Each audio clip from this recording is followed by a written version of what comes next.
Aujourd'hui, ça part sur un tuto. On m'a beaucoup demandé sur Insta comment j'avais fait pour accrocher mes canettes de mur qui sont du coup derrière moi sans faire de trou dans le mur, puisque par exemple moi je n'ai pas le droit.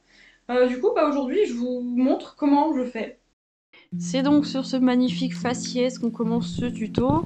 Avant d'accrocher les canettes au mur, il faut les préparer. Vous pouvez les laver si ça vous plaît, entre guillemets, de faire ça. Moi, j'aime pas, ça me fait suer.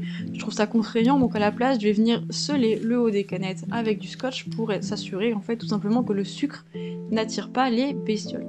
Donc pour ça, je vais commencer par enlever la capsule.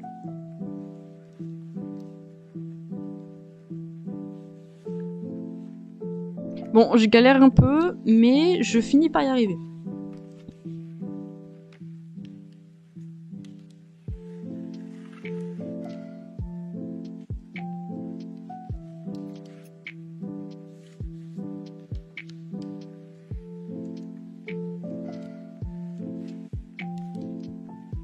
Comme j'en ai deux, effectivement, je fais aussi la deuxième.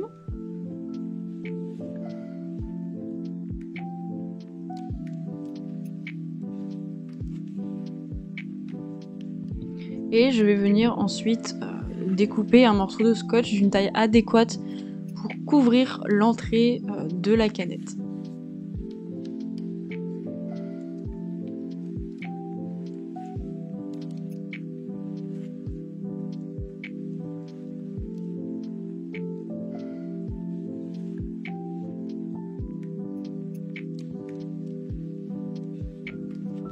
Petit focus manuel.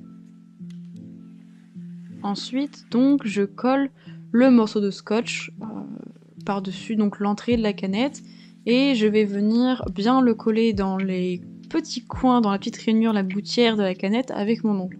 Si jamais vous n'avez pas d'ongle suffisamment long, ce que je vous conseille, c'est le bourron d'un couteau donc rond ou le manche d'une cuillère à café.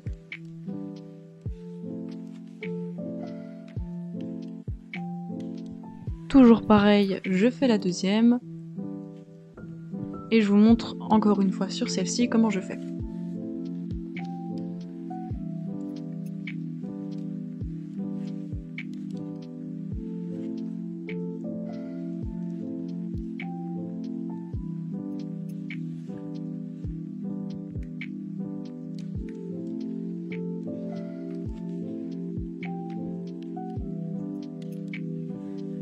Ensuite, on attaque l'étape la plus simple, c'est-à-dire préparer ce qui va nous servir à les accrocher. Donc moi j'utilise de la pâte à fixe, je compte 2 petits carrés par canette, puisque chacun de ces petits carrés, je vais le couper en deux pour former 4 petites boules qui vont me servir à accrocher la canette en fait.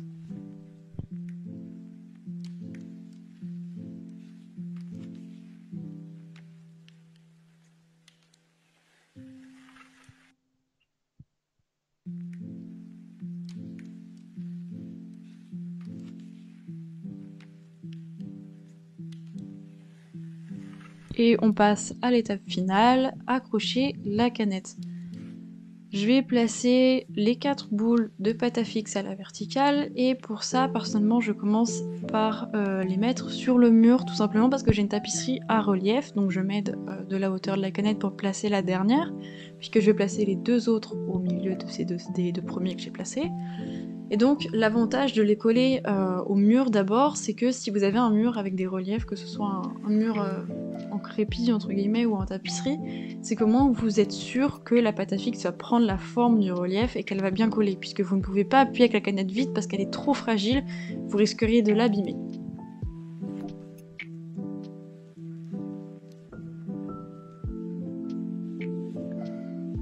Puis à l'aide de la ligne qui se trouve à l'arrière de la canette, c'est approximativement le centre arrière, on va dire, de la canette.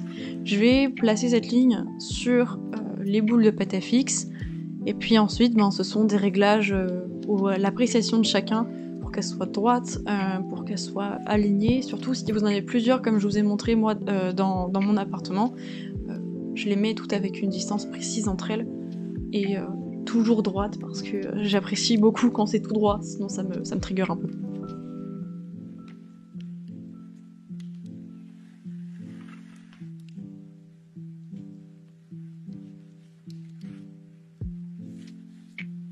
Et voilà!